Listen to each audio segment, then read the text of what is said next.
Sejam muito bem-vindos. Welcome to the digital seminar, The Importance of Economic, Social and Cultural Rights on the Road to the Social Summit, a national committee for the human rights initiatives within the scope of the Portuguese presidency of the European Council. As most areas of our lives, human rights have suffered strong consequences of the COVID-19 pandemic that we are all facing now for more than a year. So it's of utmost importance that we give a close look to the ones who suffered the most.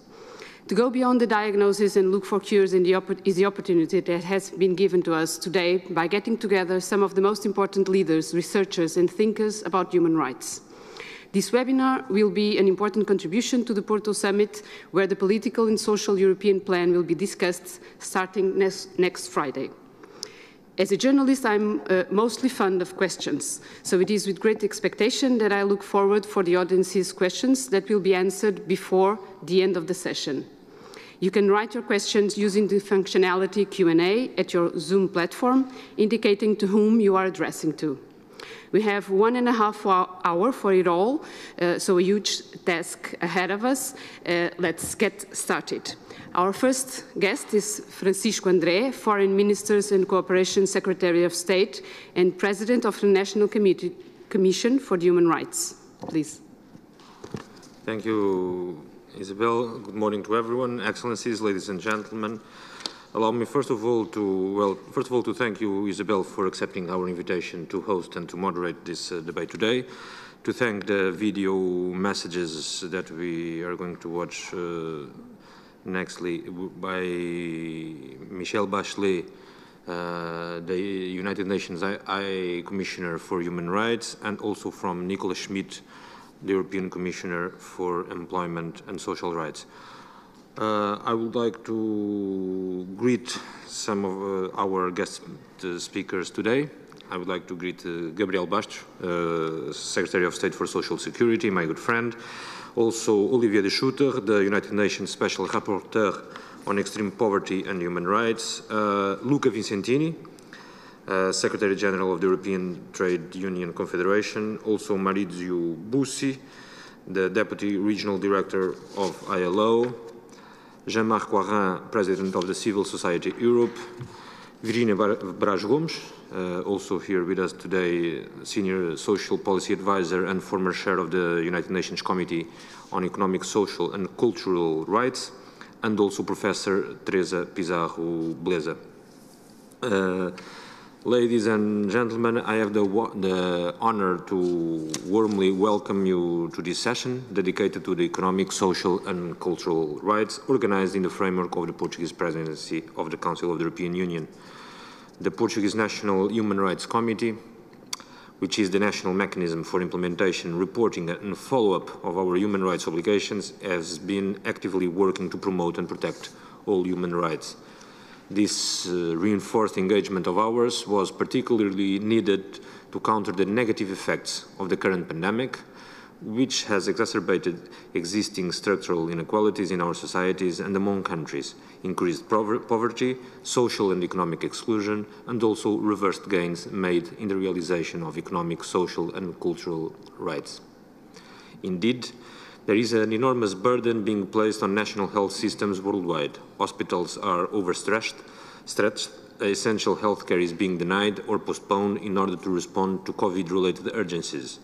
Mental health issues are increasing considerably, and there is an evident shortage of human and material resources such as medicines and vaccines for a timely response to the pandemic crisis. The importance of the realization of the right to health and of universal health coverage have been made abundantly clear, but other rights have also been put to the test by confinement measures and restriction of movement, like education. And this should be a clear reminder of the interdependence and indivisibility of all human rights. Portugal implemented a range of legal and policy measures to try to mitigate these negative effects. My esteemed colleague, the Secretary of State for Social Security, Gabriel Bastos, will give us later the honor to close this session and may touch on some of them. In the context of the work done by the Portuguese National Human Rights Committee, it will be important to recall the publication of the document Portugal and the Promotion and Protection of Human Rights in Times of the COVID-19 Pandemic. This document brings together in a systematic manner the main measures taken in the early stages of the pandemic to promote and protect human rights. It also serves as a reference information and was also recognized by the Secretary-General of the Council of Europe as a testament to Portugal's commitment to the Council of Europe's values and standards. All human rights are universal, indivisible, interdependent and interrelated. However, for historical reasons, a de facto divide emerged early. When the Universal Declaration was still being negotiated, economic, social and cultural rights were treated, and still are, as less important than civil and political rights. This divide was also reflected at structural level by the absence of an international complaint mechanism and by the different status of the committees that monitor the implementation of both covenants. In the 1980s, when Portugal started to claim a role at the international human rights fora, the promotion, protection and fulfillment of economic, social and cultural rights were a logic priority aligned with our Constitution. We started by introducing resolutions on the economic, social and cultural rights in the Commission on Human Rights. A few years later, we proposed the establishment of the first special procedure in this area, the mandate of the Special Rapporteur on the Right to Education, and we also established an intergovernmental working group to discuss a possible optional protocol to the International Covenant on the Economic, Social and Cultural Rights, which was finally adopted in 2008 on the 60th anniversary of the Universal Declaration, allowing individuals to present complaints and seek redress for violation of these rights.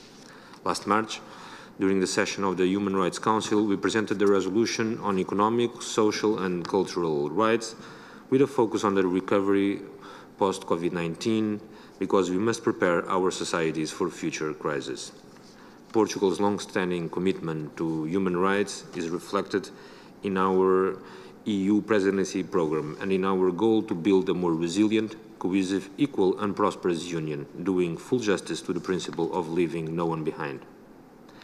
Promoting a European recovery boosted by green and digital transitions and delivering on the EU's social pillar are key elements for ensuring this objective. As expressed in the resolution presented by Portugal and co-sponsored by 70 states representing all regional groups, efforts to build back better will require the adoption of robust and efficient public policies, the implementation of adequately resourced and fully functioning services, and the cooperation at national, regional and international levels.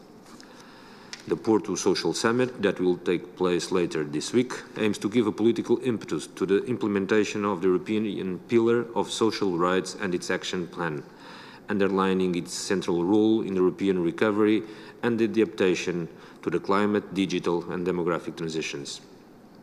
It will also provide an opportunity to reinforce dialogue with social partners and with citizens, paying particular attention to employment, equal opportunities, social protection and health.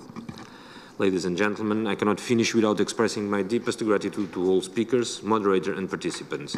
I am convinced that today's event will provide a valuable and timely contribution to the Social Summit, and I would like to wish you all a fruitful discussion. And thank you very much. Thank you very much, Mr. Secretary of State. We will now listen to a pre-recorded message from Michelle Bachelet, the UN High Commissioner for Human Rights.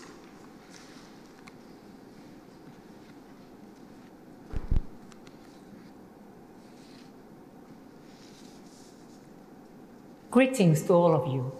This is a welcome initiative and it confirms Portugal's consistent leadership on economic, social and cultural rights issues over the past 20 years. It was Portugal that ably steered the talks which led to adoption of the optional protocol of the International Covenant on Economic, Social and Cultural Rights, coinciding with the 60th anniversary of the Universal Declaration of Human Rights in 2008. That achievement has enabled victims to seek justice for violations of their economic, social and cultural rights at the international level. And it has brought more balance to the international system to protect and promote all human rights. Economic, social and cultural rights are essential to human dignity. The COVID-19 pandemic has underscored the vital role they play in upholding a sound society and resilient, sustainable economy. The pandemic exploited deficiencies in healthcare, social protection, housing, sanitation, decent work conditions, and education systems. It made Those deficiencies far worse, shattering entire sectors of the global economy, throwing millions of people into poverty, pushing healthcare system towards breakdown, and depriving millions of children of education. And it demonstrated how badly those human rights protection gaps harm not only the individuals directly affected, but also, more broadly, all of society. As the Human Rights Council's Resolution 46/10 asserts, to ensure a more resilient recovery, the current crisis can and should become the catalyst for a transformative advancement of economic, social, and cultural rights, beginning now. In the coming month, states will inevitably be making massive investments in rebuilding economies and societies. I urge policymakers to invest considerable resources in quality public services, including comprehensive health and social systems. Universal social protection is a key lever that facilitates access to health care, protects people against poverty, and ensures that future generations can thrive. It also helps to protect women, half the population, from shouldering an incapacitating and disproportionate burden of care work. This unpaid burden of care suffered by many women has increased sharply over the past 15 months, with heavy long-term impact on women's access to formal employment, decent wages, and proper social security protections in the future. Addressing this challenge is not a special favor. It is an investment in better functioning economy and a fundamental human right. International human rights law is clear that states must use maximum available resources to advance economic, social, and cultural rights, and that budgets for essential goods and services should be ring-fenced. This may require progressive taxation, measures to strengthen capacity to collect taxes and to fight tax evasion, and steps to tackle corruption. I view it as crucial for the European Union to exercise collective leadership in combating inequalities and ensuring that no one is left behind within and outside its borders. Ensuring that countries both within and outside the European Union can step up their health and social protection systems, including their access to vaccines, is among the most sound investments the EU can make. I welcome the implementation of the European Pillar of Social Rights. I encourage you to draw upon the content and guidance of the international human rights law system in your efforts. I urge comprehensive and meaningful participation by all key actors in drawing up and implementing its measures, including employers and workers' representatives and civil society, but also, and crucially, local authorities and national human rights institutions. I also encourage the inclusion of clear and time-bound targets and ensure that this work is made accountable to the public. My hope is that, based on this momentum, we can ensure that social protection, health, and other economic, social, and cultural rights are no longer viewed as theoretical aspirations, but treated and guaranteed as the rights they are. I look forward to your expert discussions.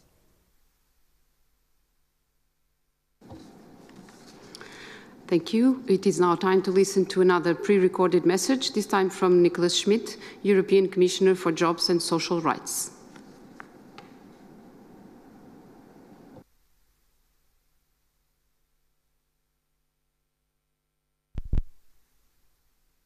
Ladies and gentlemen, let me first thank the Portuguese presidency for today's conference, but also for making the human dimension a key priority of its presidency. In 2021, like never before, this human dimension has to be front and center. We have to act for our young generations, who had barely recovered from the financial crisis when the pandemic struck. We have to act for the many women whose opportunities at work do not match their talents. We also have to act to help workers who fear for their job as the world of work and our economies change, and support them to be better equipped for new jobs. Let me here make a special reference to artists and workers in the cultural sector who have seen their activities grind to a halt throughout the pandemic, with dramatic consequences for their revenue. And we have to act for those who are marginalized in our societies. They may be unemployed, They may face discrimination, or they may be homeless, but all have something in common. They do not feel that they belong in our societies, and many have lost trust in our capacity or willingness to include them. The Porto Social Summit will be the opportunity to make a difference. It will be the occasion for governments, civil society, social partners, and other organizations to promote everyone's economic, social, and cultural rights in the recovery. It will be about bringing solidarity, stability, and optimism in difficult times. This agenda is supported by the European Pillar of Social Rights Action Plan, an action plan to make sure societies build back better and together, driven by the value of social justice, which we hold high. This action plan stands for what collectively we believe in. It will help fight child poverty, poor housing, and precarious work. It will help invest in training, in health, and in public services, because public services are our common goods, and sometimes the only goods accessible to many. Ladies and gentlemen, some of you today are in Belem's Cultural Center. It is one of thousands of places throughout the continent where Europeans express their creativity and share their knowledge. We miss these cultural events and activities terribly. They give us energy, spark our imagination, and enrich our lives. And most importantly, they bring us closer together. Thank you for your attention, and I wish you a fruitful conference.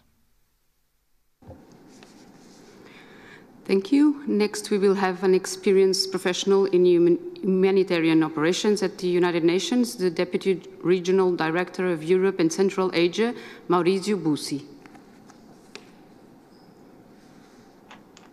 Thank you very much. It is a true pleasure to be with you today and greet you all from Geneva on behalf of ILO's Director General, Guy Ryder.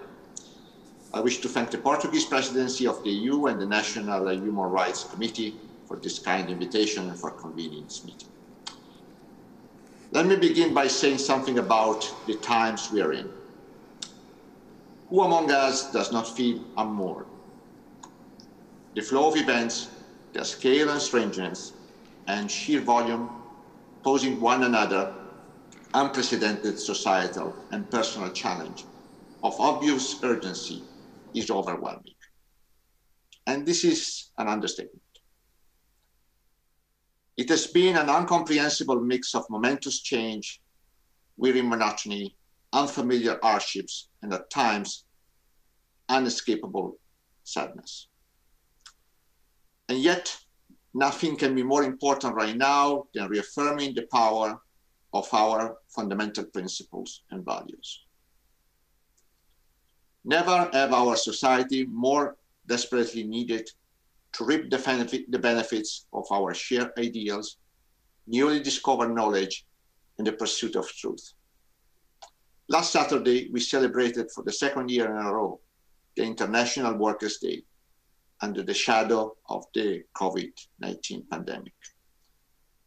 This pandemic has unquestionably reminded us of the need to place the human being at the heart of policies. It has also made us well aware of the high cost it takes for neglecting it. Ladies and gentlemen, the ILO has played a pioneering role in the promotion of economic and social rights. Since our foundation in 1919, the founders of the ILO put human dignity and social justice at the center of the organization's mandate and work. The Preamble of the Ilo Constitution begin with the well-known statement that universal peace can be established only if it's based upon social justice. It also enshrined as priority for action several fundamental rights. These include freedom of association, health promotion, protection of children, young people, women, and migrant workers. In short, our economic and social rights. The Second World War has accelerated revolutionary changes in international law, with the UN Charter Preamble proclaiming that promotion of social progress and better standards of life in larger freedom as one of its main aims.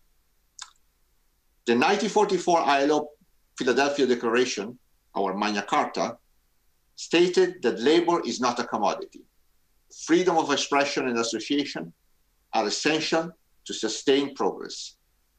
All human beings, irrespective of race, creed, or sex, have the right to pursue both their material well-being and their spiritual development in conditions of freedom and dignity, of economic security, and equal opportunity. This is the essence of the ILO, which never relinquished in its quest for social justice what we call now decent work. This notion is not an abstract conception of human rights in general. It is a real human-centered agenda needed for a decent future of work, as enshrined in the ILO 2019 Centenary Declaration, which we have adopted just a few months before the pandemic outbreak. These fundamental rights, as envisioned in the Ilo Constitution and the Declaration of Philadelphia, have been canonized in the 48 Universal Declaration of Human Rights, in the 1950 European Declaration of Human Rights, and in the two 1966 International Covenants, respectively on civil and political rights and of the economic, social, and cultural rights. Here, I must insist on the universality, indivisibility, and interdependence of all human rights. As rightly said by Wilfred Jets, one of our former ILO Director General, social justice cannot be divorced from the context of political freedom, civil liberties, economic progress, and cultural vitality. In its conception, the ILO would de facto become an executing agency of the Covenant, thanks to the International Labour Code formed by our international labour standards. Most ILO instruments reflect this interdependence and the interconnectivity between the ILO and the UN system. Enough to mention is the 2019 joint statement of the Committee on Economic, Social, and Cultural Rights and the Human Rights Committee issued on the occasion of the ILO centenary. Both reaffirmed the importance of the freedom of association principles common to both covenants and protected by the Universal Declaration of Human Rights and the ILO. Yes, we all pursue common goals. We complement each other through our respective instruments and supervisory systems. Ladies and gentlemen, the world, including the EU, is going through untested, turbulent times, both at global and European levels. We should continue to orient our action with the tools available: the 2030 Agenda for Sustainable Development, the ILO human-centered approach of the Centenary Declaration, and the ILO policy framework for tackling the economic and social impact of COVID-19. Such priorities are already enshrined in the European Pillar for Social Rights. The EU and the ILO share a vision of society based on the rights and dignity of people, capable of delivering economic efficiency, sustainability, and decent work for all. The social pillar is key in this regard. We are looking forward to the launch of its action plan in the Porto Summit next week. The ILO will remain faithful to its social vocation and is now aiming at the adoption by the next International Labour Conference in June of a tripartite call to action for a human-centered recovery from the COVID-19 crisis. We count on your continuous engagement in supporting this important initiative for a rights-based future of work. Thank you very much for your attention. Thank you all for the enlightening interventions, calling our attention to the fact that a more prosperous union depends on social and human rights, on the fact that human rights are an investment, but also on the problem that this made clear, that there is a loss of confidence that we need to regain, and this confidence will be better gained through social justice. This has also been a time of silence, and that can only be solved reaffirming the power of values. I'm sure these are all good pretexts for many questions, so once again I remind you we will have time for Q&A at the end. It's now time to give the floor to Olivier de Schutter, UN Special Rapporteur on Extreme Poverty and Human Rights, who also in 2021 chaired the Council of Europe's high-level expert group on social rights in Europe.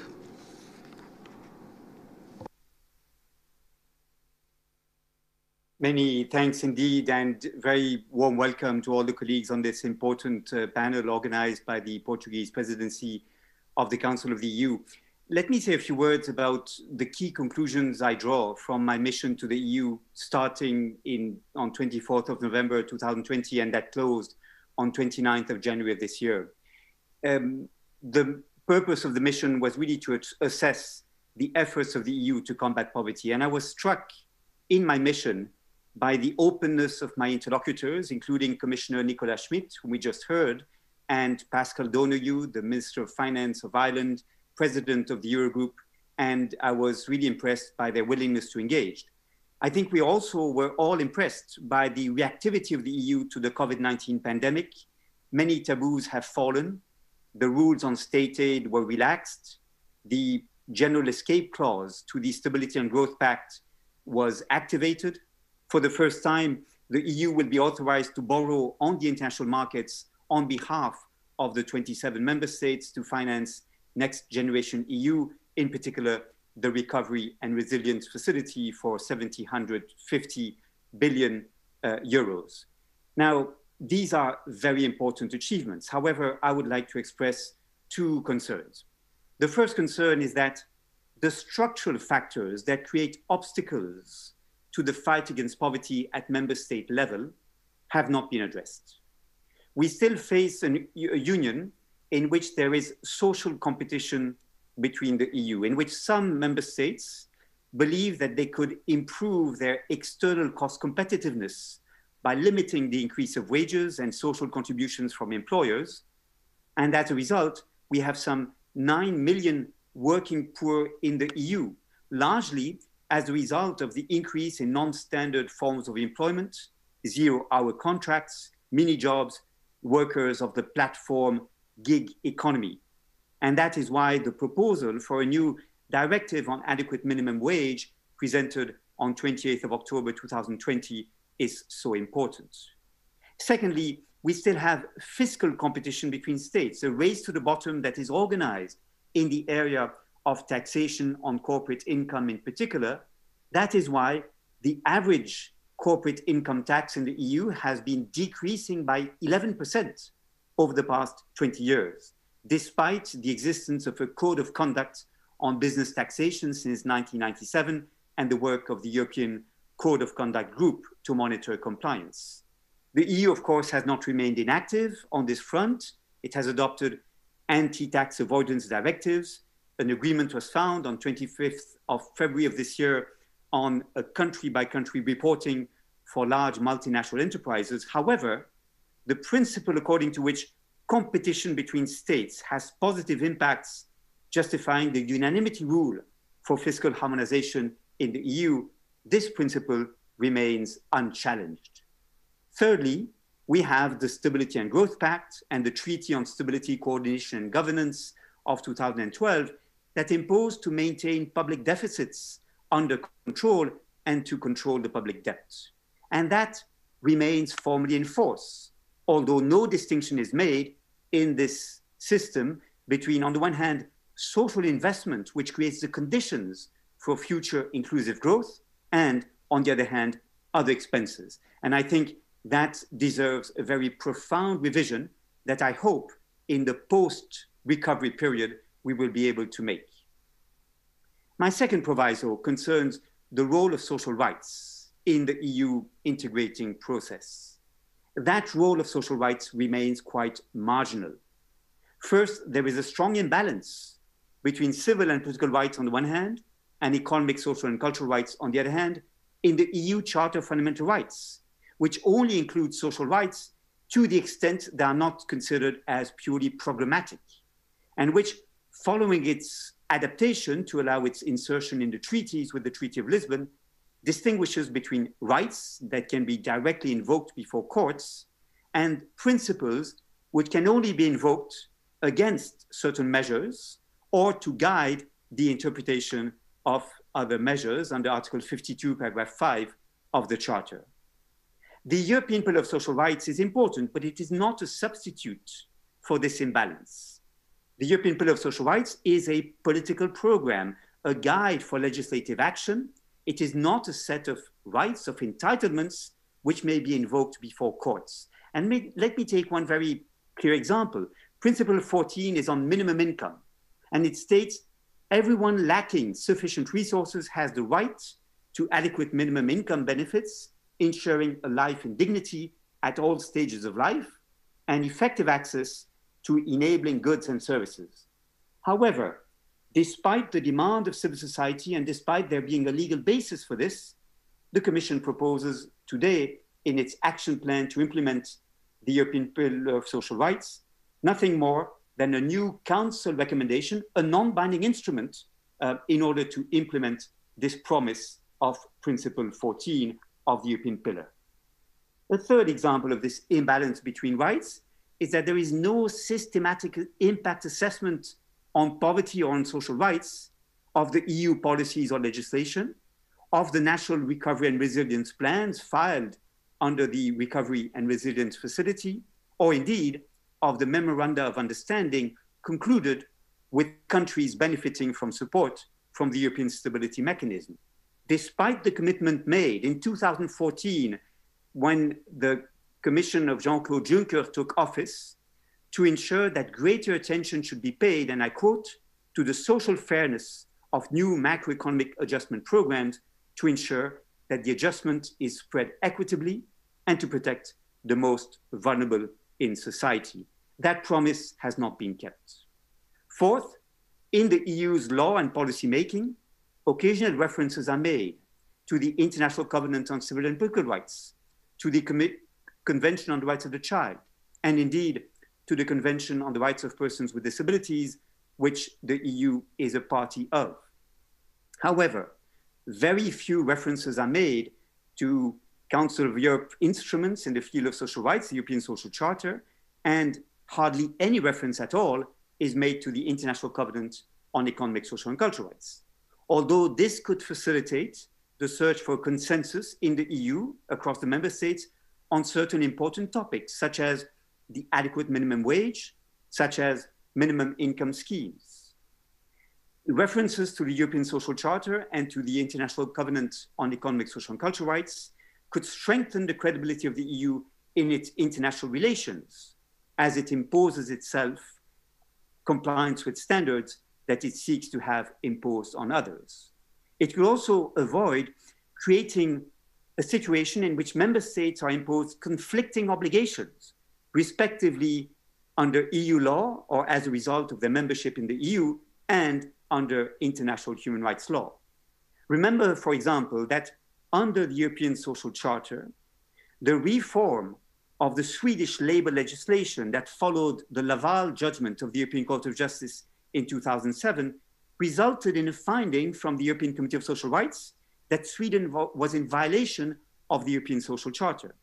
And we have a number of cases concerning Greece in which the economic reforms adopted by Greece following the bailouts of 2010 and 2012 were considered to be in violation with the European Social Charter, for example, with respect to access to youth to employment or to the level of pensions. Now, this is why the high-level group of experts on social rights appointed by the Secretary General of the Council of Europe, that I had the honor of chairing, recommended that a process be launched towards the EU's accession to the European Social Charter, as recommended many times by the European Parliament.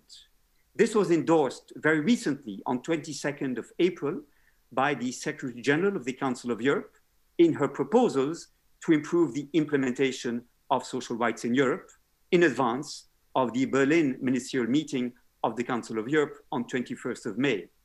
The accession of the EU to the European Social Charter is listed among the 4 priority issues that a conference of the parties to the European Social Charter should be addressing in 2022 or 2023.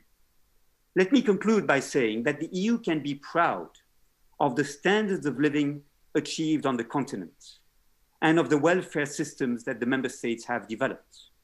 But we still have 92 million people in Europe that are at risk of poverty or social exclusion. 19 million children, 23% of children in Europe are still at risk of poverty.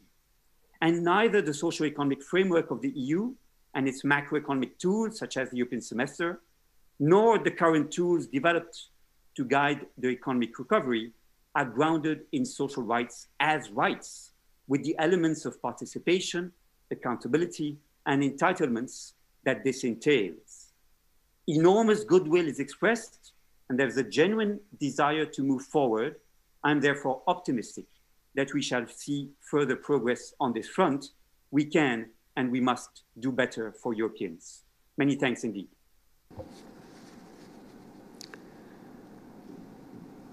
Thank you very much. We will now listen to Virginia Braz Gomes, Senior Social Policy Advisor and member of the UN Committee on Economic, Social and Cultural Rights for 14 years.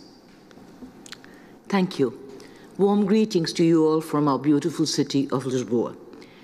The impact of the COVID pandemic has been devastating, but perhaps it has had one positive consequence of making governments and societies aware of the relevance of the enjoyment of economic, social, and cultural rights during and post-adverse situations that arrive unexpectedly, change living and working patterns without warning, and exacerbate previously existing structural inequalities.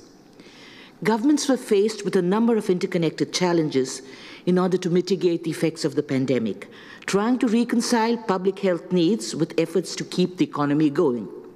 Specific measures were also essential to replace work-related income, guarantee workers' rights and universal access to health care, provide distance learning, and ensure social security benefits.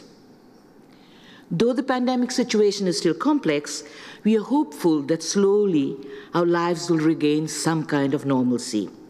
It is time to take stock and for governments, international bodies, national human rights institutions, social partners, civil society organizations, and all other stakeholders to work together in reversing the losses, in promoting sustained recovery efforts, and above all, in building back better.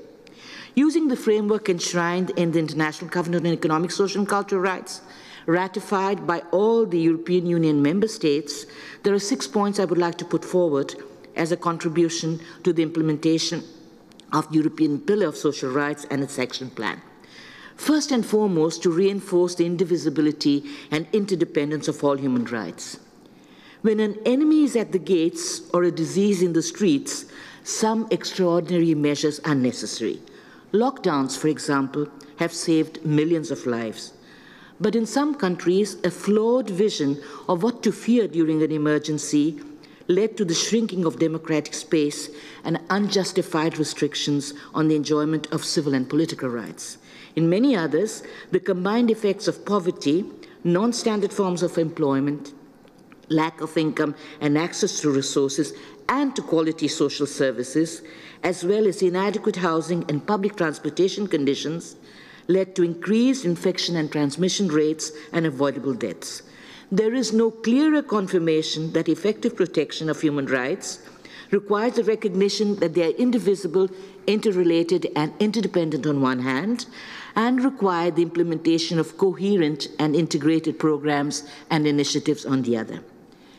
The second point is that cross-cutting non-discrimination and substantive equality provisions are essential to deal with inequality in all its forms. States have not been successful in dealing with intersectional or compounded discrimination, and the particularly negative and long-lasting effects it has on women and persons belonging to vulnerable groups. It is time for governments to go beyond sectoral anti-discrimination regulations and to enact framework legislation against discrimination that would provide the overarching legal architecture to combat the root causes of inequalities that have become even more visible during the pandemic. The third point is a call to attention to the use of maximum available resources for progressive realization that seems to have come to some kind of a standstill across the board. Unfortunately, all over the world, cutting social expenditure without carrying out the necessary reflection on the adverse impacts such cuts may have on the enjoyment of economic, social, and cultural rights has led to increased inequalities, to the weakening of the role of universal public policies, and to pushing individuals and families into situations of poverty or increasing their risk of falling through the cracks of various protection systems. Even when governments have assessed the impact of individual welfare reform policies, they have not considered the combined or aggregate impact that several of the welfare reforms coming together could have on the same group of people. Building back better post-COVID calls for the recognition once and for all that insufficient fulfillment of economic, social, and cultural rights is not only due to lack of resources, but also, and perhaps above all, to domestic priorities that do not attribute sufficient relevance to these rights. As citizens and professionals, we all know the difference between non-participation, token participation, and real citizen power that demands accountability. Therefore, my fourth point is a renewed appeal for the meaningful participation of rights holders as an essential human rights principle. Particularly in terms of adversity, inclusive processes that reinforce substantive participation and empowerment help people deal with the consequences of powerlessness. Even swift and dramatic actions such as lockdowns and travel bans can be implemented in an open and democratic manner, respecting fundamental freedoms. Open, participatory, and meaningful dialogue with different groups in society is not only a means to ensure their voices are heard and their rights respected, but also an important policy tool that can offer a range of practical measures to prevent conflict and build more cohesive societies. My fifth point is a reminder that the existence of social safety nets to cushion the unwanted or unexpected effects of crises, such as the COVID-19 pandemic, should be considered a national and international political priority in the context of sustainable development policies. The effects of climate change and environmental degradation on the realization of economic, social, and cultural rights are far from being totally understood.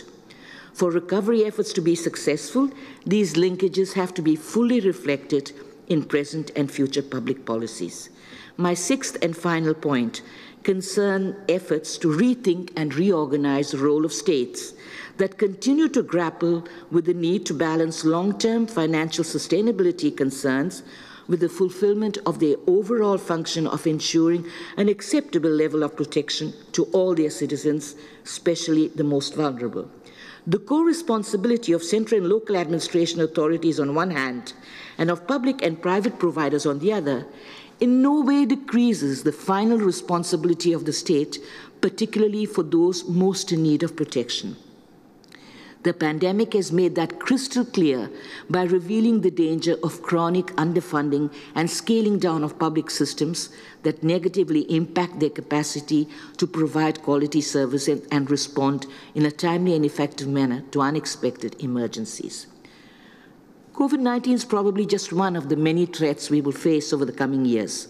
To deal with them effectively, we need national contexts that are more responsive to the rights of individuals, families, and groups, and new modalities of international cooperation based on solidarity, shared responsibility, mutual respect, and complementarity. Crises bring both danger and opportunity. We are trying to deal with the danger as best we can. Future generations will not forgive us if we do not seize the opportunities to build back better for us and for them. Many thanks, and I look forward to your questions. Thank you very much. Next, we will have an intervention from Luca Visentini, European Trade Union Confederation General Secretary, who has also taken part in negotiations at EU level on the European Pillar of Social Rights. Thank you very much, and thank you so much for having invited me to participate in this very interesting and important discussion. And I'm really positively impressed by the messages that have been delivered so far by the different speakers. So I will not dedicate too much time to describe again what the effects of the pandemic have been on economic, social, and cultural rights in the European Union. By the way, as many have already said, these effects have just exacerbated inequalities and problems that we had faced also in the previous phase. We can never forget about the horrible effects of austerity policies and troika unwanted interventions on different member states in the aftermath of the economic and financial crisis. That period of the European history was really unfortunate because it destroyed really the foundation of our social model and of our constitutional rights and also the fundamental rights that are at the basis of the European architecture. And of course, this incredible level of inequalities and the different measures that had undermined already after the economic and financial crisis our set of rights and the European social and democratic acquis, all these is being threatened even further by the consequences of the pandemic. But the problem now is not just to analyze what the horrible effects of these different crises, one after the other, have had on our society, but to try to see if we can find solutions to overcome this situation. And in this respect, I think that we have three extraordinary opportunities in front of us, in few days, by the way. The first one is, of course, the Porto Summit, the social summit that the Portuguese presidency has decided to organize, and we are very grateful to the Portuguese presidency for doing so. But then following, we will have also the launch of the conference on the future of Europe, and during these days, each and every member state of the European Union is discussing and negotiating with the European Commission their national recovery and resilience plans that are also part of this new wave of initiatives and activities that are going to be put in place to try to overcome this terrible situation. So let's analyze briefly these three opportunities and see what we can do to have the best out of those possibilities. Let's start from the economic rights and what has already been done, we have to say, because the emergency measures that the European Union this time had the capacity to put in place are incomparable if they are compared to what was done during the economic and financial crisis. Very little and very badly and very wrongly. On the contrary, the emergency measures that have been implemented now are really based on solidarity, are really based on Europe coming together to try to overcome this situation. Emergency measures to support public services and particularly healthcare services on the one side, but also on the other side to support the economy, businesses that have been hit by the pandemic, and of course, first and foremost, from our point of view as trade unions, to support workers, to make sure that these million and million workers that have been affected by the pandemic, by suspension from work, teleworking, and in some cases even unemployment, that all this doesn't end up into a major tragedy for employment and social rights in the European Union. We have at the moment almost 20 million workers that became unemployed because of the pandemic, but we have more than 40 million workers, more than the double, that are suspended from work because of this and are at risk of losing their jobs without emergency measures that have been deployed by the different member states. So this was very positive. This was very important not to repeat the mistakes that we had during the financial and economic crisis a decade ago. But still, there are problems even in the implementation of these measures, because not all categories of workers have been covered. Not all categories of companies and businesses have been helped by the emergency measures. There is still an effort to be made by the member states, by the European Union, to make sure that these emergency measures can continue long enough to help everybody, but can also see their scope and coverage enlarged in a way that no one is really left behind. But then the real challenge is how we design our recovery. And this time, it cannot be a jobless recovery. It cannot be a recovery that doesn't take into account the need to reinforce rights, the need to reinforce public services, particularly healthcare services, that doesn't take into account the need to tackle inequalities, fill the gaps in the labor market in terms of wages, in terms of rights, in terms of social protection. We need to use the recovery and resilience plans that each and every member state will put in place, that will be financed by the European Union with an extraordinary effort in this respect. We need to make sure that all this recovery strategy this time is fair, is inclusive, is protecting rights instead of undermining rights. Because what we have seen in the past is not at all the right example, the right practice that we have to follow this time. And in this respect, the three pillars that the European Union has put at the core of the recovery strategy, climate, digital, and social. These three pillars have to be enforced in practice. It's not enough to have good slogans at the core of the recovery strategy. It's absolutely necessary that for each and every euro that will be spent for investment, climate, digital, and social are really the compasses for this investment. We need to make sure that this time we can create enough good and quality jobs to make sure that all people will have a decent opportunity for employment. We have to make sure this time that investment will go for the protection of the environment. We have to make sure that this time the digital and climate transitions will really not leave anybody behind. Again, it cannot be only a slogan. And it cannot be only a matter of better skills, better training. All this is important, you know, but we cannot offer just training to people.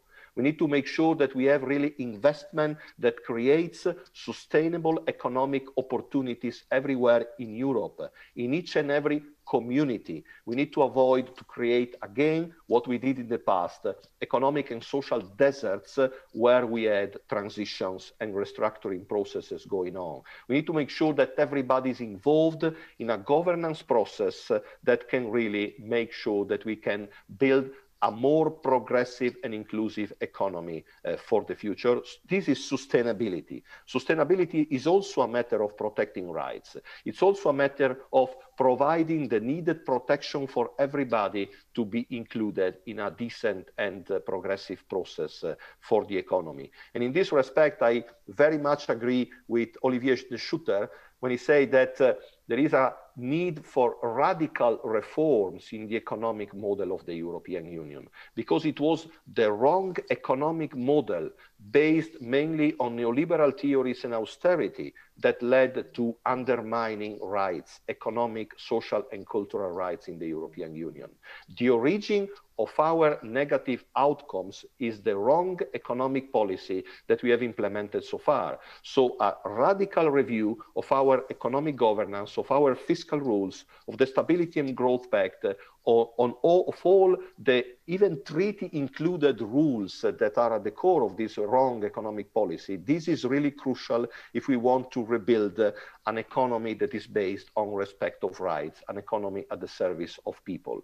And of course, the second element of this is to make sure that the European Pillar of Social Rights is not just a nice paper with nice words and nice principles that are not turned into reality. How to transform these nice principles into binding rights, binding provisions is the real challenge that we have in Porto, but we will have also in the oncoming months and years when we are going to implement a series of legislative initiatives that the European Union is pushing forward. That's very important, but that we ask each and every member state to implement at the national level. It's very important to have a fundamental directive for decent minimum wages and stronger collective bargaining. It's very important to have a new directive on gender pay transparency to address the gender pay gap. It's fundamental, it will be fundamental to have a European directive to address platform work and to make sure that each and every self-employed or non-standard worker in Europe can be protected as the others are protected. It's fundamental to have a recommendation for universal social protection to be implemented by the member states. And we can continue. There are many initiatives that are very fundamental in this respect, but you know, if all these initiatives, if the pillar itself is not implemented through concrete action and legislation, real rights, enforceable rights at the national level, all this will simply, and again, remain nice slogans, nice propaganda. It's important to change the narrative, you know, but it's not enough. That's why it's so relevant to have a social summit discussing the action plan for the implementation of this pillar. When we proclaimed this pillar 3.5 years ago in Gothenburg, well, it was really a nice paper, but now it has to become a reality. And this is the best way to defend social rights in the future in the European Union, and to make sure that also the rights that are enshrined in the different charters become reality, even in the European treaties. That's why, for instance, we, as the European Trade Union Confederation, are fighting for a social progress protocol to be included in the treaties, to make sure that social rights have the same level of importance as economic freedoms whenever a court case happens, but also for the European pillar of social rights to be part of the treaties in a way that it becomes really a binding tool for social Europe in the future. And finally, last but not least, you mentioned cultural rights in the title of these initiatives. And cultural rights means first and foremost democratic rights. Democratic rights in the European Union at the moment are really under threat, because there are too many countries, even governments, that are not respecting the rule of law. There are too many countries where the right of expression, the right of speech, even the right to strike, the right of demonstration are under threat.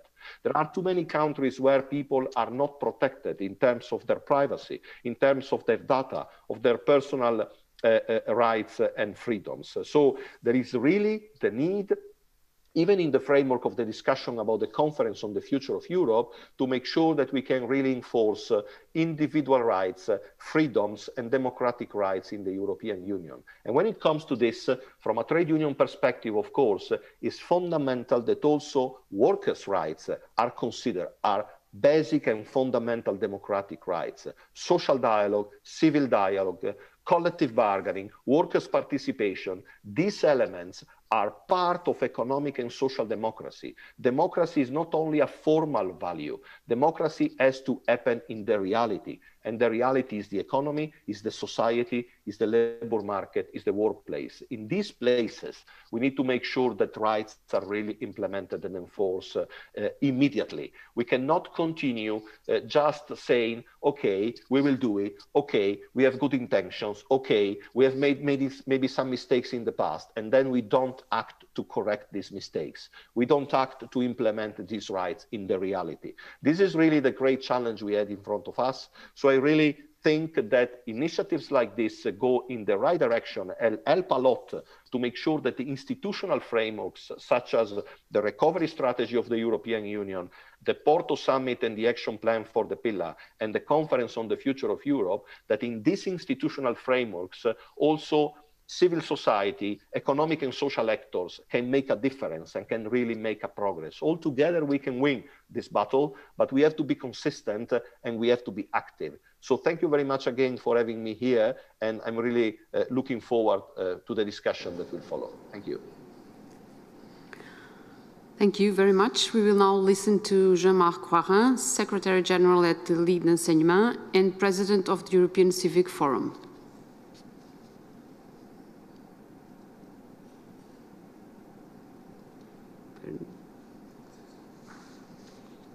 Not listening.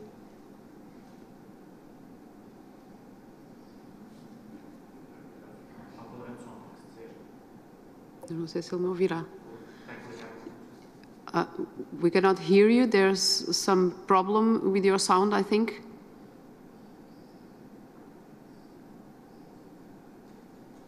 It's probably not on. You are muted.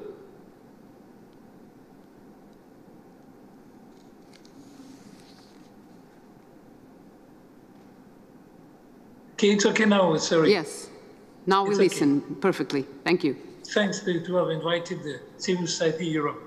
How to ensure an effective and equitable recovery and to realize human rights, in particular economic, social, and cultural rights, without leaving no one behind.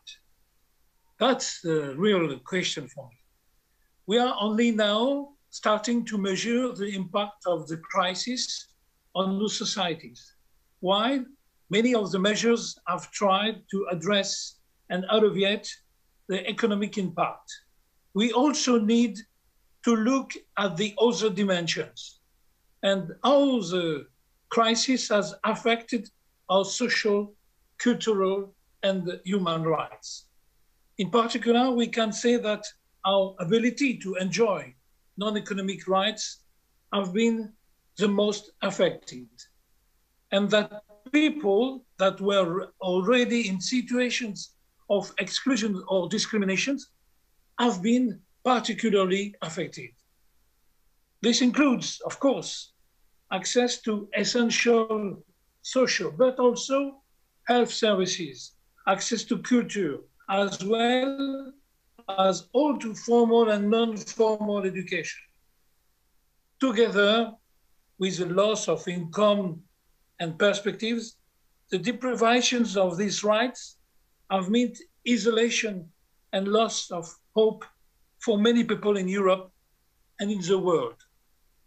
Also, a society where education and culture and all the non-material dimensions are neglected is a society that heads inevitably towards decline and with the risk of totalitarianism, as history has shown us.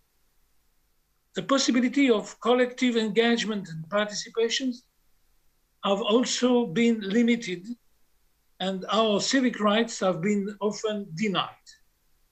Yet civil society organizations have been extremely active during the pandemic to put in place responses to the crisis by reaching those that have been left behind.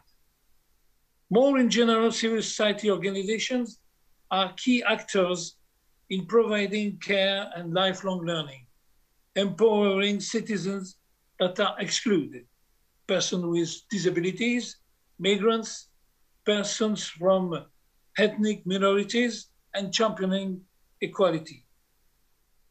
First of all, there must be cooperation with civil society in designing, implementing, monitoring, and evaluating measures. This is not done enough. If we look at the design of the recovery package first at EU level and the preparation of the national recovery and resilience plans, we have a serious gap. The process has been largely untransparent with late-stage consultations, which were hardly taken into account in the final drafts, as documented in our study in the participation of civil society in the preparation of the EU national recovery and resilience plans. The summit offers a unique opportunity to launch a new dynamic pushing member states to work together so that to ensure everyone has access to social, economic, and cultural rights. This means being ambitious and going beyond arguments and of subsidiarity and the real commitment and engagement. We need a social deal. We need a cultural deal. Culture is what brings people together.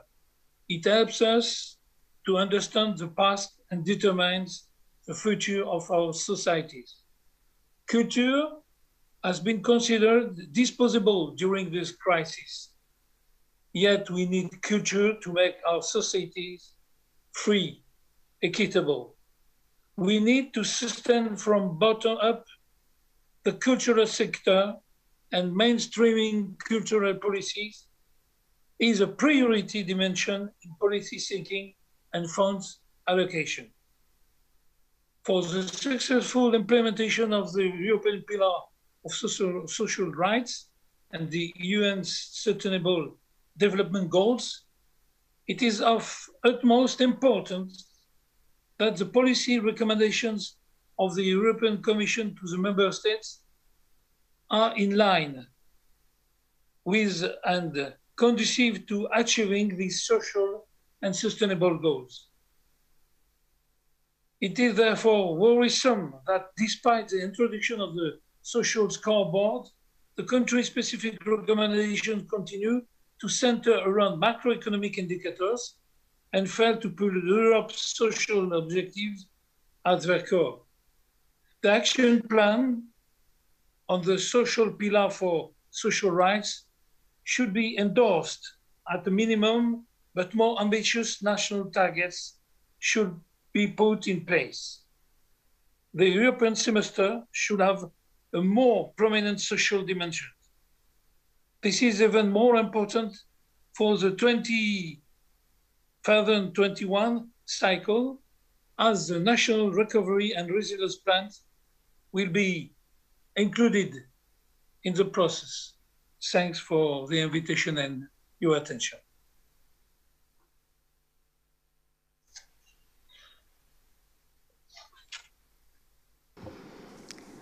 Thank you very much. We finished this group of interventions with the Portuguese researcher and professor at the School of Law, Nova University, expert in human rights, Teresa Pissarro Beleza. Please. Thank you. I have been listening carefully to all of you, and I have been thinking, not just from listening to you all, but from, of course, reading all the documents and thinking about the purpose of this meeting today, and of course of the upcoming Porto meeting, that on the one hand, we have all these beautiful declarations, all these beautiful slogans that somebody else mentioned before. I'm now referring in particular to the document on the European Pillar of Social Rights Action Plan. And the promise seems to be a union of equality. I'm quoting from the document. And there is also, there are all these statements and promises and commitments to address not just inequalities and discrimination, but also the stereotypes in terms of gender and so on and so forth, and work-life balance. And of course, the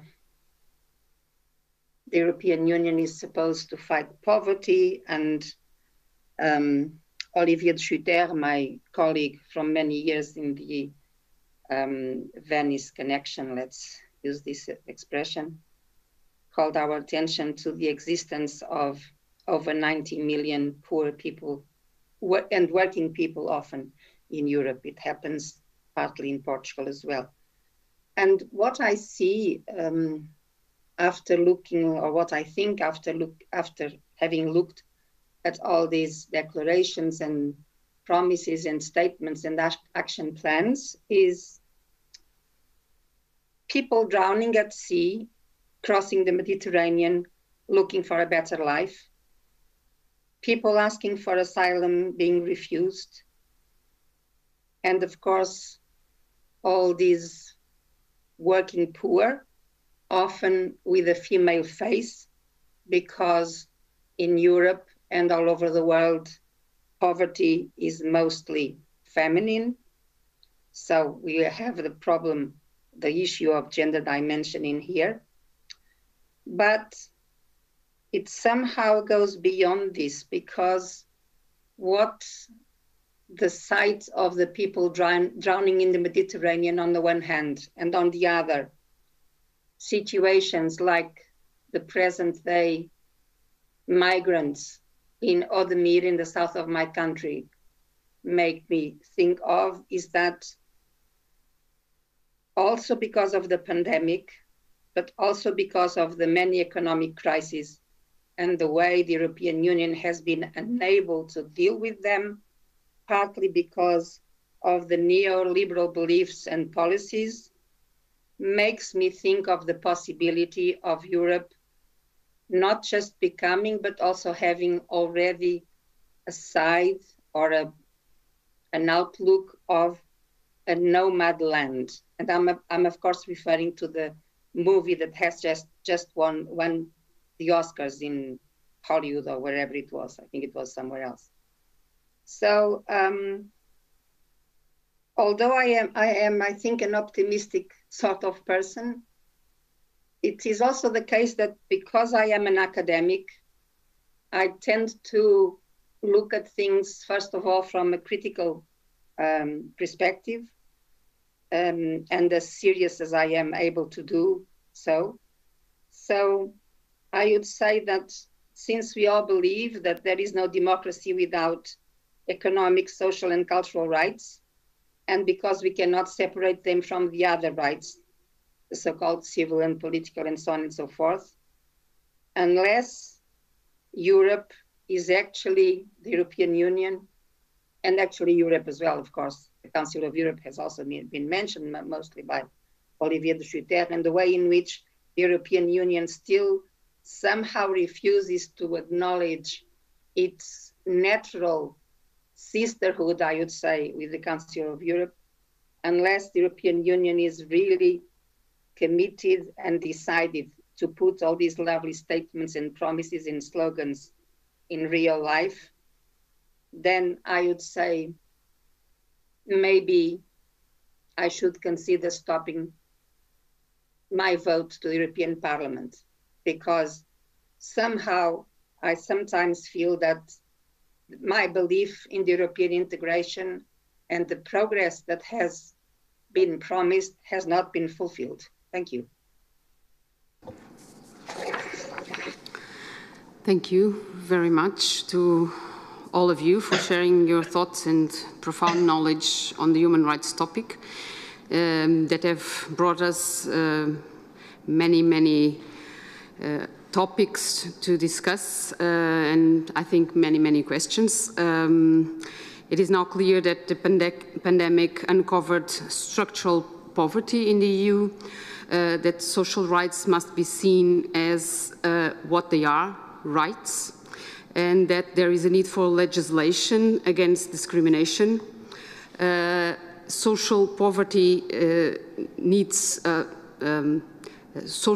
safety nets, and that is a way to address poverty. We also need to be aware not to repeat mistakes from the past, and not let go of opportunities like the digital transition that should not leave anyone behind. Economy needs to be at service of people, and it is not enough to change the narrative. Isolation and loss of hope has been one of the consequences of the pandemic, and Europe is in danger of becoming a nomad's land if nothing will be done in a near future. These are some of the key ideas that have been brought to us. We will now have time for debate, and I will start with questions from the public that have been sent to us.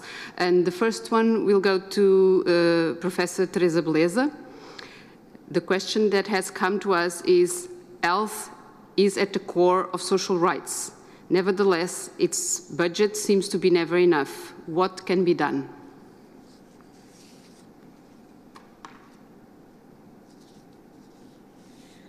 I am not sure whether the question is about the Portuguese or the European Union capabilities, let's say, financial capabilities. So whether it's one or the other, I would say claim from your government. That's the answer. Short and simple. Thank you very much. We have another question to Olivier de Schutter. And the question is, could you please develop what would be cultural rights? How could they be implemented?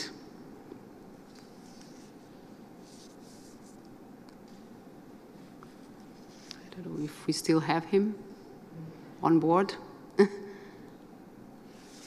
Maybe not.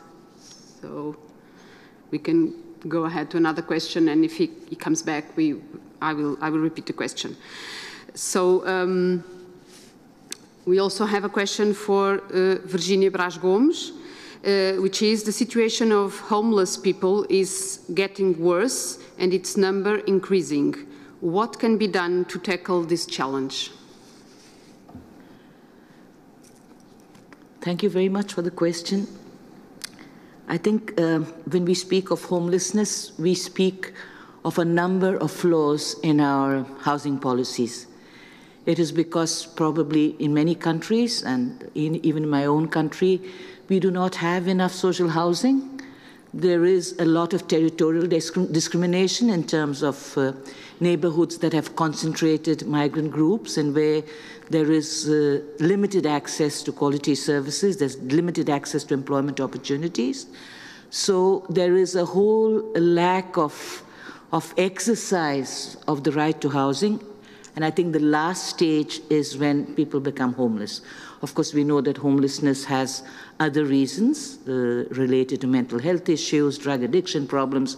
But I would consider that when you look at housing policies, you need to look at them in an integrated manner within the other social policies. This is what interdependence of rights is all about. But if you want a concrete answer, I think we need to invest more in social housing. We need to invest more in enabling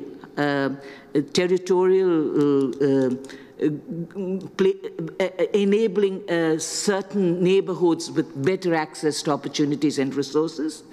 And we have a strategy to combat homelessness, which hopefully will provide some results.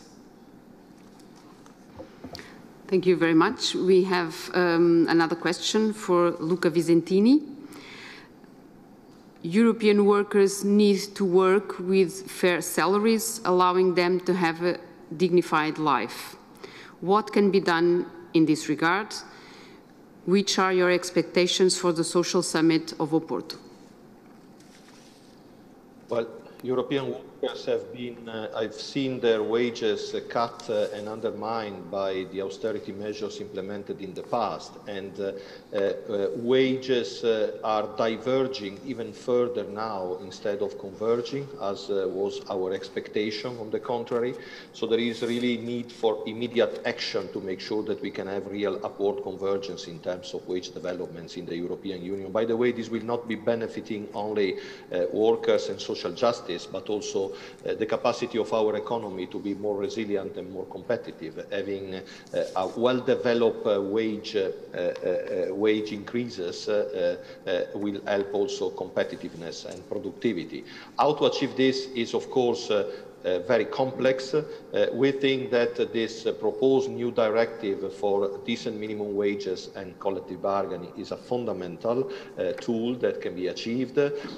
But, you know, increasing minimum wages is not enough. Increasing statutory minimum wages helps people out of poverty, but doesn't contribute substantially to increase the wage mass and to make sure that we can have upward convergence. The only way to achieve this result is to strengthen collective bargaining at sectoral level in each and every country.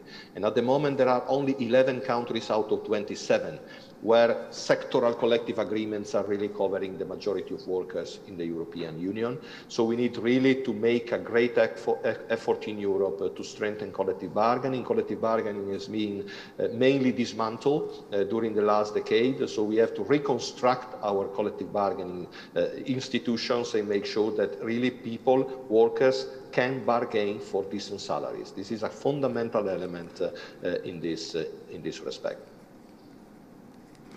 Thank you very much. There's another question for you, so if you could please stay in line. What is the reason for the EU to be unwilling to refer to international standards in the field of social rights? Sorry, I miss your voice for a moment. Oh, can you repeat sorry. the question? Of course, of course. What is the reason for the EU to be unwilling to refer to international standards in the field of social rights? Yeah, this is a long-standing problem. You know, the European Union very often refuses to be part of international legal frameworks when it comes to social rights, not only for social rights, by the way. The European Union, for instance, has always refused to ratify ILO Convention itself, has always left all this responsibility to member states, has always refused to incorporate the social charter and the institutional framework of the Council of Europe in its own social acquis. Olivier de Schutter was mentioning this earlier on today. This is a wrong interpretation, we think, of the link between the European treaties and legal frameworks and the international obligations. And this is something that should be corrected. It is not by refusing to be part of a broader institutional framework that the European Union will reinforce its capacity to deliver rights and legal frameworks at the European level.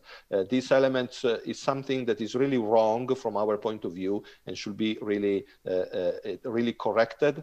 The reason why probably the European Commission has always been very prudent in this respect is that the member states, as in many fields, are always trying, to reduce as much as possible the competences of the European Union to gain sovereignty and subsidiarity on their own. But this is not helping in reinforcing the European role in the world. On the contrary, is undermining the potential of the European Union to play a positive role in this respect. We really hope that very soon, this approach will change. Thank you very much. I now have a more general question to all of you that can still participate with us, and that is, what are your expectations to the Porto Social Summit? I maybe start with the ones present here in the room. Virginia, please. Well, I know that when we adopted in Gothenburg, we adopted the European Social Pillar. It was a huge, at the time, there was a lot of excitement, there was a lot of aspirations for the pillar. But somehow that whole creative energy seems to have kind of dwindled till now. But I hope with the plan of action that the member states will show some political will to really put the plan of action into place. I think what happened to us during the austerity periods and what happened to us during COVID now, I think is a clear indication of how important the social pillar is.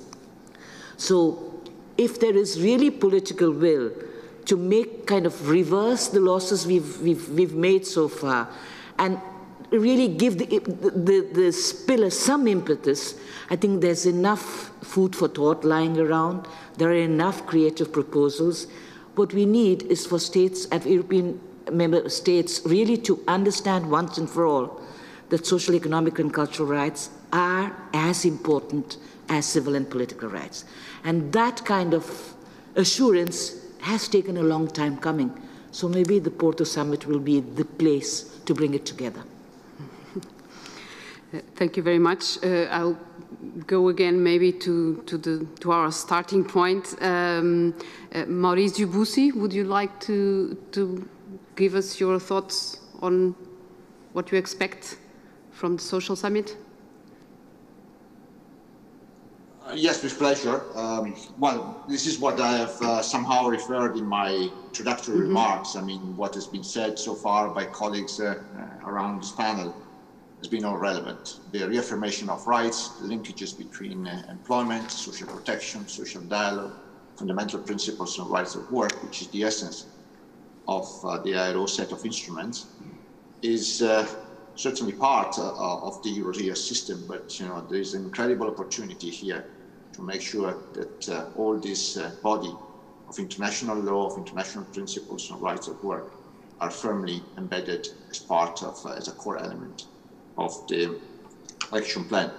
We see it happening already at the level of the recovery plans that countries are putting forward, and some of these elements are surfacing, but they have to be much more stringently applied. whether it's legally binding or any other instruments that the European Union will consider appropriate. It's important to have really a close connectivity between what is the body of principles and rights, which are part of international labor standards, and the way they are applied and executed at the national level through the action plan. So I think we believe that this will be clearly a critical point in the way the European pillar will be operationalized through the action plan. Thank you. Thank you. Jean-Marc Roirin, would you like to comment, give some ideas? I'm not sure if we still have him. Okay. Okay. Okay. Yes. I have a dream. I hope that in the summit we can be present, the civil society actors. How can we imagine to build happiness without the people? We ask to be present in the conference for the future of Europe, and the institution refused.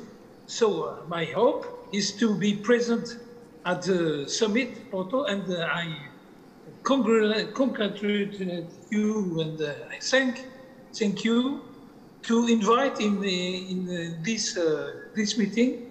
It's symbolically very important for us. So I await the recognition of the role and the place of civil society actors in the future. Thank you very much. Professora Teresa Beleza, would you like to give us some thoughts on what you expect from the Porto Social Summit, if anything? I always expect a lot, if you don't believe me. Well, to start with, it just happens that I was born in Porto, which is not very relevant, but it makes the city particularly dear to me. And it also happens, and maybe this is not known by many of my colleagues here present, let me call you this way, in an affectionate manner, that the city of Porto has a very long tradition of democratic resistance, Republican resistance, and so on and so forth. So it's a very interesting place to have this summit. My hope is that in this summit in Porto, the European Union and its member states will take their proposals and promises and statements and plans and so on and so forth seriously, really seriously. That's my hope. And that means to accept that the European Union in many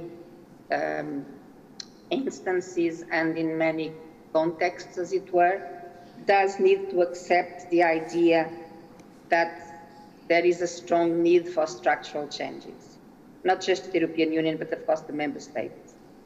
And when one looks at the general political situation, and we can just stay, as it were, in the territory of the European Union, and we look at the gender rights backlash and the backlash on democratic values in some parts of the European Union.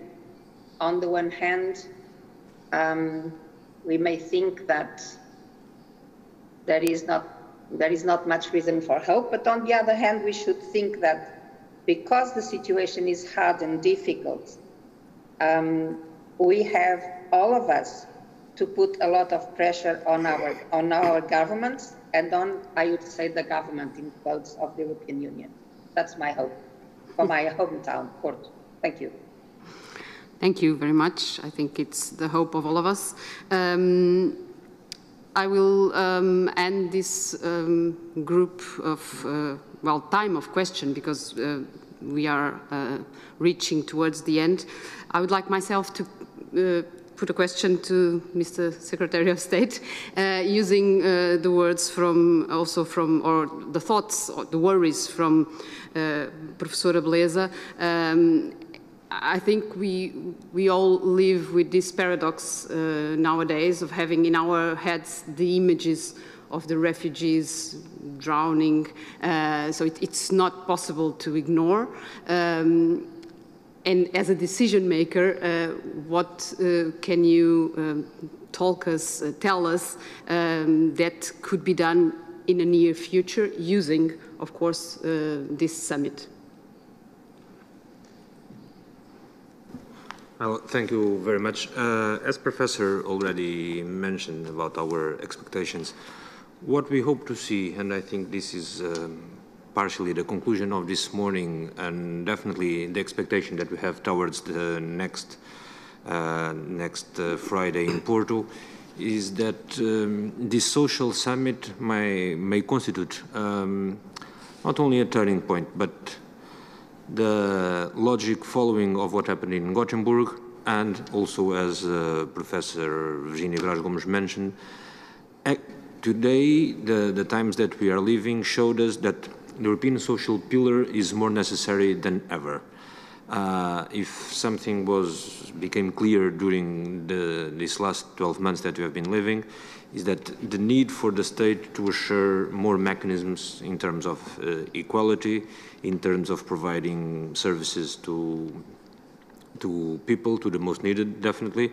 So our hopes are that either dealing with the crisis in the Mediterranean, with the migration crisis or the migration flows, what we really hope is that Porto might be a turning point and give us the conditions to put some pressure on all the political actors and decision makers at the European level to give the necessary boost to the social pillar to have the same importance for the citizens as we have today for the political and civil rights. Thank you very much. So I think we would all agree that there is great expectation on this summit, which is great, but also a big responsibility. Unfortunately, our time is almost up, but we still have a last intervention that will come from Gabriel Bastos, Portuguese Social Security Secretary of State. Please. The floor is yours. Thank you very much. Good morning, everyone. I would like to greet all participants and especially today's speakers for their highly interesting and inspiring insights. Dear colleague Francisco André, thank you very much for giving me the honor and the pleasure to close this high-level working session. The issue of investment related to the economic, social and cultural rights is, of course, at the core of the main priorities of the Portuguese presidency of the Council of the European Union, namely a resilient Europe based on cohesion, on its principles and its values, and the social Europe based on an enhanced and strengthened European social model. In this morning's session, measures aiming at an effective and equitable recovery, whilst ensuring the implementation of economic, social and cultural rights were widely discussed. This in-depth and fruitful debate has been a valuable contribution for the Porto Social Summit and has more broadly brought relevant insights to public policy design. As the Secretary of State mentioned in his opening remarks, we did indeed take a series of wide-ranging and diverse measures aimed at ensuring the necessary adaptation of social benefits, namely sickness benefits, to the specific needs brought by the emergency, like the obligation to undergo quarantine or to self-isolate. But as we also know, this is not exclusively a health crisis, but also an economic and social crisis. Therefore, a special attention had to be given from the outset to the labour markets with the aim at supporting companies to retain workers, namely through short-time work benefits. Additionally, considering the economic restrictions that had to be put in place, and thus the liquidity constraints experienced by enterprises. Other type of approaches were taken so as to alleviate those pressures, like allowing enterprises to postpone the payment of social insurance contributions and taxes. Despite the critical policy response to the emergency and the related crisis, from a short and medium-term perspective, it is also essential to keep our focus on the pressing societal issues and great challenges we must address, as Virginia has underlined. This means that our eyes must also be set on the future. Besides the twin green and digital transitions, Portugal, as several other European partners, faces a set of structural challenges that must be dealt with in the following years and decades. First, the demographic challenge. The aging of the population poses significant challenges to social protection services and care provided for the elderly, but especially to the financial sustainability of social security systems, without, of course, forgetting the adequacy dimension of the same systems, which means acceptable level of protection.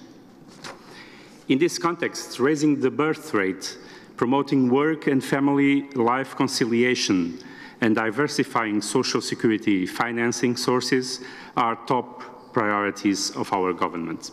Secondly, the agenda for an inclusive and fair labour market, including decent wages and reduced inequalities in the primary distribution of income, is an indispensable dimension of the policy mix. Last but not least, the reduction of poverty and inequalities, along with the promotion of human dignity, reinforcing the culture of decent work and a sense of belonging to the local and global community, demanding rapid, effective and innovative responses at the European, national, regional and local levels. The action plan for the implementation of the European Pillar of Social Rights offers us a concrete toolbox to tackle these major challenges. In the unprecedented times we are living in, the action plan places the social dimension where it belongs, at the center of the climate and digital transitions, drivers of economic and social recovery. And that is also the main goal of the Porto Social Summit, cornerstone of our presidency, to move from principles to action, giving political impetus to the implementation of the action plan for the European Pillar of Social Rights.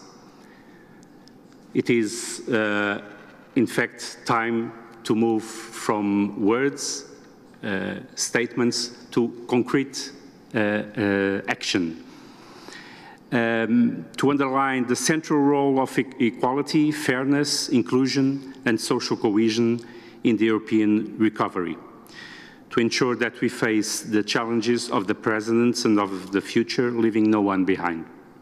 In a nutshell, to renew our commitment to social Europe. Together, we must be able to build paths of progress in which everyone can enjoy its benefits. And for that to happen, economic, social, and cultural rights must advance at the same pace in a road towards progress, fairness, inclusion, and solidarity, of course. The Portuguese presidency wants to contribute to achieve those goals, setting new milestones in our common endeavour. So let me conclude by quoting the Portuguese poet Fernando Pessoa. Europe lies reclining upon her elbows. From east to west, she stretches, staring. Enigmatic and faithful, she stares out west to the future of the past. The staring face is Portugal. Thank you very much. Thank you very much, Mr. Secretary of State. Ending with poetry gives us at least hope that something will be better in the near future.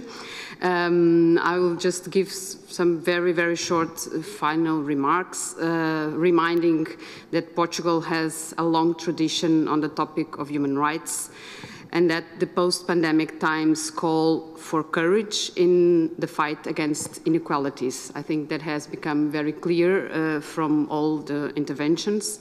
And so we hope this webinar has been an inspiration to the Social Summit, and that will bring effective and real measures. On behalf of the National Commission for Human Rights and the Portuguese Presidency of the European Council, a special thank you to all participants and listeners. Muito obrigado, and as we say in the interior of Portugal, bem-ajam. Thank you.